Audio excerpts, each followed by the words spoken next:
નમસ્કાર દર્શક મિત્રો, આપ જોઈ રહ્યા છો TV9 ઇન્ડિયા। હવે જોઈએ અગત્યના સમાચાર। સુરતમાં આપે વિરોધ દર્શાવવા ઝાડુ ફેરવી કહ્યું, સ્વચ્છતાના નામે અબજોના ધુમાડા બાદ પણ શાળાઓને નથી મળતી સફાઈ ગ્રાન્ટ। સુરતમાં શિક્ષણ મંત્રીના વિસ્તારમાં આવેલી સરકારી શાળામાં આમ આદમી પક્ષ દ્વારા સફાઈ અભિયાન હાથ ધરીને રચનાત્મક વિરોધ કરવામાં આવ્યો હતો। આ વિરોધમાં નેતાઓ અને કોર્પોરેટર સહિતના પદાધિકારીઓ જોડાયા હતા, જેમણે શાળાની યોગ્ય રીતે સફાઈ કરીને વિરોધ પ્રદર્શિત કરતા બેનર દર્શાવ્યા હતા। આપણા પ્રદેશ મહામંત્રી રાકેશ હિરપરાએ કહ્યું કે રાષ્ટ્રપિતા મહાત્મા ગાંધી બાપુની જન્મજયંતિ સમયે સ્વચ્છ ભારત મિશનને 10 વર્ષ પૂર્ણ થયા છે। આ યોજનામાં અબજો રૂપિયા વપરાય છે। આમ છતાં ગુજરાતની સરકારી શાળાઓમાં શાળા સફાઈ માટે પૂરતી ગ્રાન્ટ આપવામાં આવતી નથી, જેથી વિદ્યાર્થીઓએ સફાઈ કરવી પડે છે અથવા તો શાળા અસ્વચ્છ રહે છે। શિક્ષણ મંત્રીના પોતાના શહેર અને વિસ્તારમાં શાળાઓને સાફ સફાઈ માટે માત્ર 2 થી 4 હજાર રૂપિયાની ગ્રાન્ટ દર મહિને આપવામાં આવે છે। આને કારણે બાળકોએ ગંદી જગ્યામાં ભણવું પડે છે, મધ્યાહન ભોજન લેવું પડે છે। ગુજરાતના તમામ વાલીઓ વતી અમારી માંગણી છે કે ગુજરાતની તમામ સરકારી શાળાઓમાં કાયમી સફાઈ કર્મચારીઓની નિમણૂક કરવામાં આવે અને નિમણૂક ન થાય ત્યાં સુધી શાળા સફાઈની ગ્રાન્ટમાં વધારો કરવો જોઈએ નહીં, તેમ વધુમાં આપ દ્વારા જણાવવામાં આવ્યું હતું।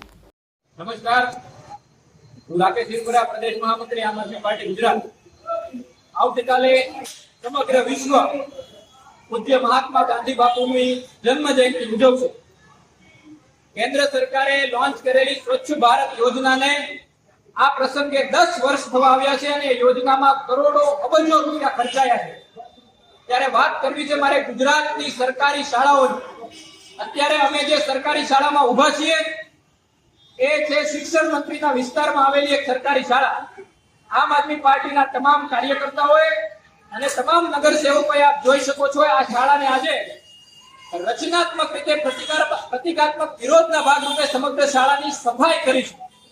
અમે સંદેશ આપવા માંગીએ છીએ કે સ્વચ્છ ભારત પાછળ કરોડો રૂપિયા ખર્ચાયા છતાંય ગુજરાતની સરકારી શાળાઓમાં કાયમી સફાઈ કર્મચારીઓ નથી।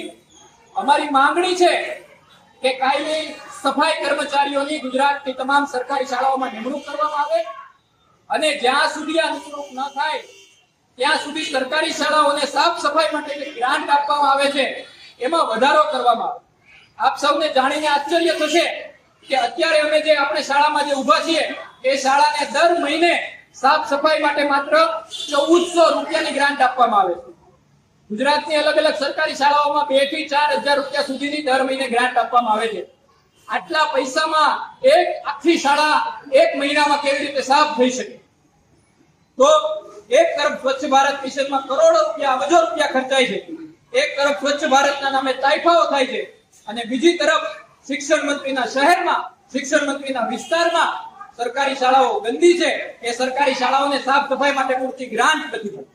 તો આજે અમારી માંગણી છે, આમ આદમી પાર્ટી ગુજરાત સમગ્ર ગુજરાતમાં આ મુદ્દે શિક્ષણ મંત્રીનો વિરોધ કરશે, રચનાત્મક વિરોધ। અમે સાફ સફાઈ કરી અને સૌપ્રથમ પહેલા અમારું નૈતિકતા સાબિત કરીશું, રચનાત્મક વિરોધ કરીશું અને સાથે સાથે અમારી માંગણી છે કે ગુજરાતની તમામ સરકારી શાળાઓને સફાઈ કર્મચારી આપવામાં આવે અને ત્યાં સુધી એને જે ગ્રાન્ટ આપવામાં આવે છે એમાં વધારો કરવામાં આવે।